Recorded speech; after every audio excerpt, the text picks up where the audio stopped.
If you've been watching YouTube videos for a while, like I have, you probably remember how Vox videos used to be. When they first started, they were super polished, full of infographics and voice actors doing narration. They were slick, professional, and felt like proper news segments or mini documentaries. I was impressed with their quality and their turnaround, and their refinement of the methods edutainment channels had naturally developed over the first decade of YouTube. Gradually, they started putting people on camera, talking directly to us. This I expected. They've been demonstrating their new media savvy from the beginning, and they were clearly evolving with the times. However, they started doing something I didn't expect. At first, if you look closely, you'd start to see things at the edges of the frame that you normally weren't supposed to. Lights, equipment, the backdrop paper and its stand. Normally, this would be a mistake, but over time it became clear this was intentional, and they started doing it more and more conspicuously. Vox was showing the seams of their process, moving away from that flawless, refined look. And it wasn't just them. Across YouTube, creators started leaning into this raw, unpolished style. You'd see vloggers leaving in moments where they fumbled with their cameras or flubbed their lines only to laugh it off and keep rolling. It felt different from the kind of media we'd been used to, where everything was meticulously controlled and production elements were out of frame. Now creators were letting us see the messy parts, and instead of being distracting, it made their content feel more real. Recently, I've started to see other people take notice and write or make videos about this topic. In December 2023, Tom Nichols put out Why YouTubers Hold Microphones Now, which I shared with my peers right away as not just a good video by a good creator, but he put into words the trend I was seeing. And for him, it was the prevalence of seeing microphones on camera.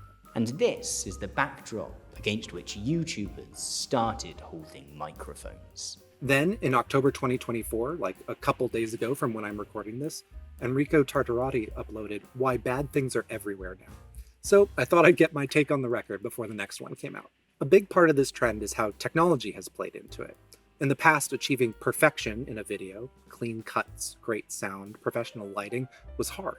You needed big budgets and professional gear, but now, technology's made things so simple to achieve that the professional look is becoming meaningless. As Enrico puts it, technology made perfection easy, almost trivial. And because of that, people started craving the opposite.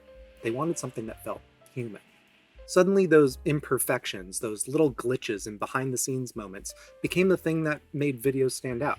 Think of the last time you backed a project on a crowdfunding platform. The most interesting ones utilize the behind-the-scenes and progress updates to keep their supporters engaged, encourage further donations by showing what current backers are getting now, and providing value even when the final product isn't finished yet. Video creators have learned that providing that insight to their viewers improves retention, and they develop a deeper connection with their audience. Enrico gives the example of Casey Neistat's Nike ad from 2012.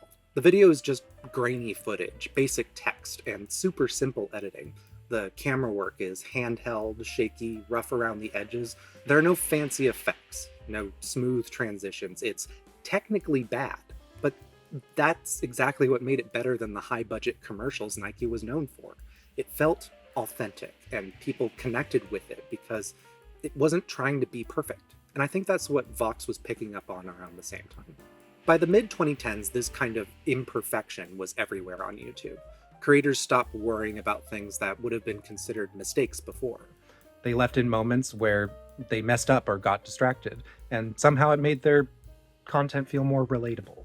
Instead of perfectly staged shots, they were showing us the process, whether it was fumbling with equipment or adjusting their setup mid-video. YouTube is responsible for normalizing the jump cut. This was a far cry from the content that we've been trained to expect from traditional media. And then there's this thing with the microphones. It's kind of wild how something as small as this became the symbol of this shift. In professional filmmaking, hiding the microphone is standard practice. You're not supposed to see it.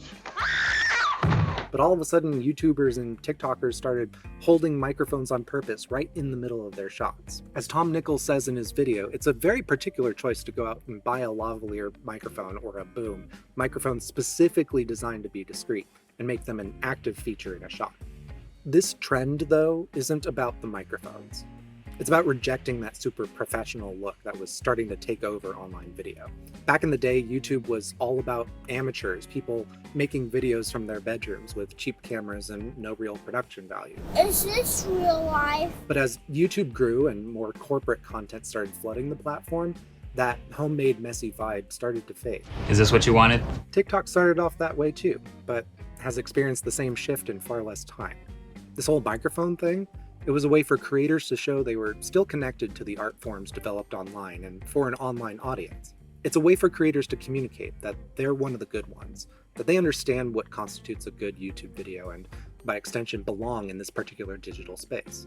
Now, though, the big brands have started catching on. Social media accounts like KFC Spain, as mentioned in Enrico's video, have started creating intentionally bad content. Ads that are absurd, messy, and low quality on purpose. These ads perform better than the slick, polished ones because they feel more in line with what people are actually watching online, and they're outperforming the traditional ad campaigns with Hollywood sets and professional actors.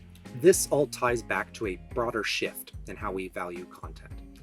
In a world where technology and AI have made perfection too easy, audiences are now looking for something that feels more personal and human.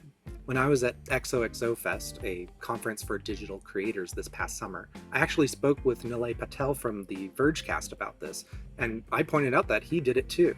The Verge is a spin-off, tech-focused outlet under the Vox Media umbrella, and they too pivoted to personality-based content with specific video producers and journalists hosting different segments and content on their website and YouTube channels.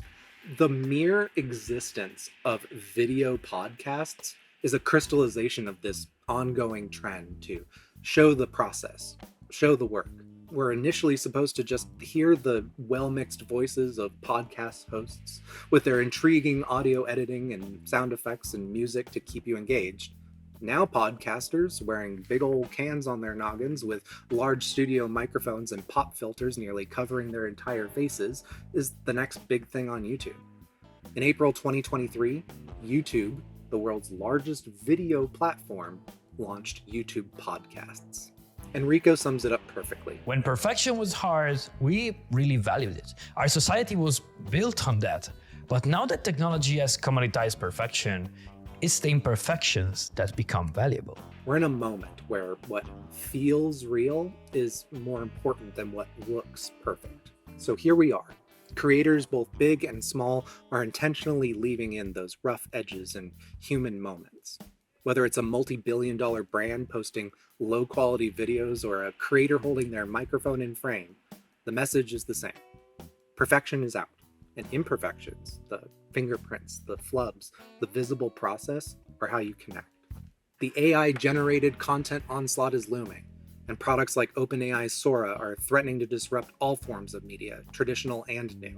So now something as simple as showing your process, leaving in mistakes, or holding a microphone can remind us that there's still a person behind the content. And in this ever increasingly digital world, that little bit of humanity is what we're all craving.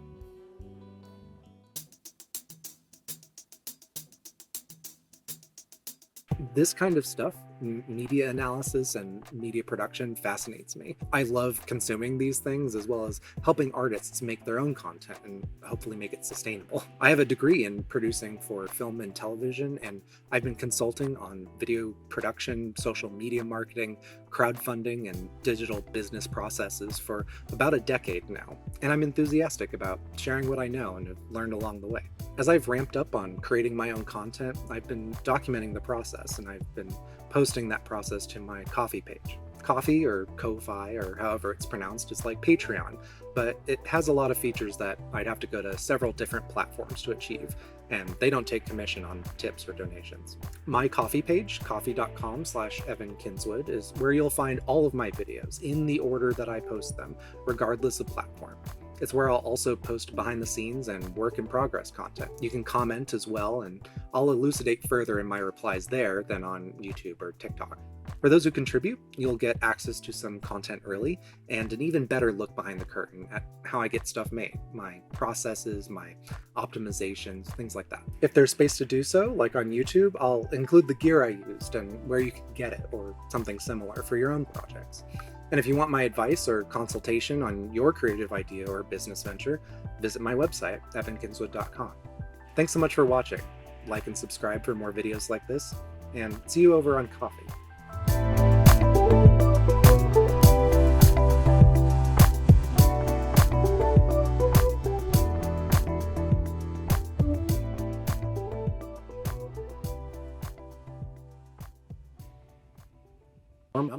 Instead of perfectly staged shots, they were showing us the process. Oops.